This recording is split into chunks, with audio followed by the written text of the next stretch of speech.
You coward! Hate giving that guy airtime. Anyway, joining us to discuss today's headlines is National Senator Matt Canavan and MP for Mackellar Sophie Scamps. Nice to see you guys.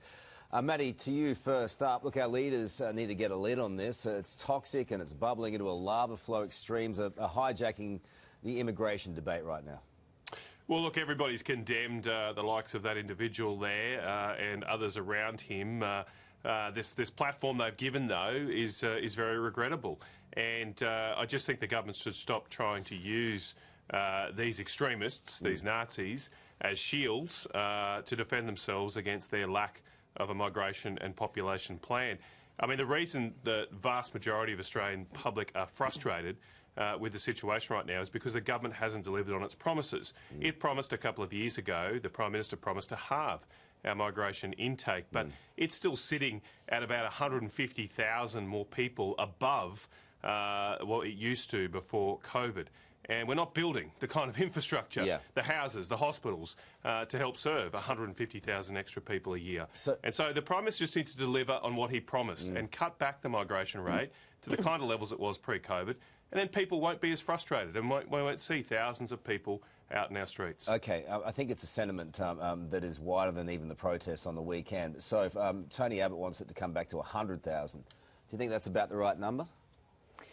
Look, I think there is legitimate concern about housing supply, and that's one of the main issues that people are concerned about. But when it comes back to those neo-Nazis, they really do try to exploit legitimate social issues. So we saw people out there who, as the PM said, are good Australians. We're proud Australians, but, you know, their modus operandi is to try and exploit these social issues. But I've got to say, the previous government didn't invest in housing for over a decade, and that's why we find ourselves in this situation. OK, but what about the immigration number, 100,000, or is that too we need to get the balance right, and I'm not sure if Tony Abbott has the balance right, but we do need to get that right. OK, Matt, there's some crazy stuff going on the interweb at the moment. Now, what about this idea from an Indian minister yesterday that 1 million Indians would be sent to Australia to help solve our housing construction crisis? How would that go down, do you reckon?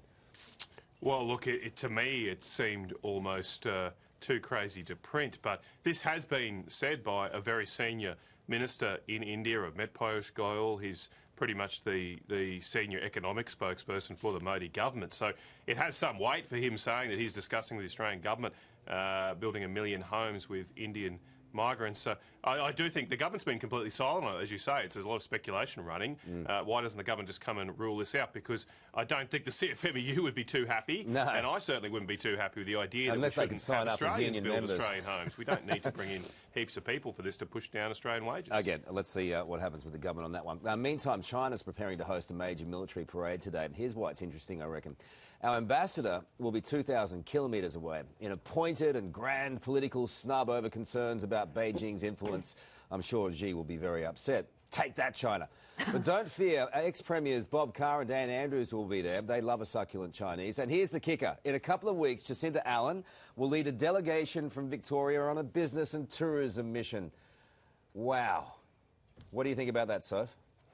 Look, we do need to maintain strong diplomatic ties with China, but I think it's fair enough that we don't send a political representative to that display.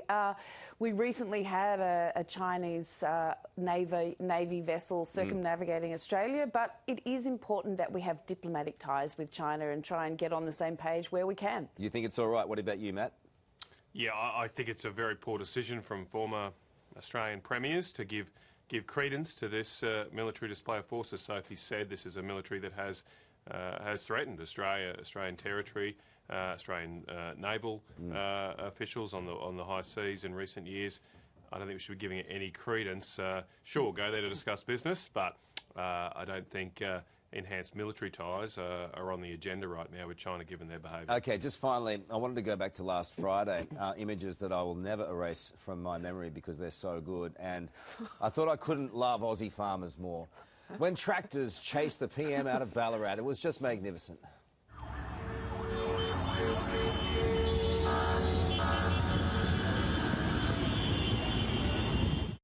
Matty, when you tick off farmers enough to leave their land, their living and their families to chase a PM in a John Deere, you know you've got some issues. Well, I'm a bit worried. Why isn't the PM's security detail got a bit more horsepower? They can't outrun a tractor. I mean, you know, I don't know. Maybe they need to get the latest Tesla or something, a bit more torque. Yeah. You, Soph? Oh, tough gig. Who'd want to be the PM? Yeah. Well, good on you guys. Thank you.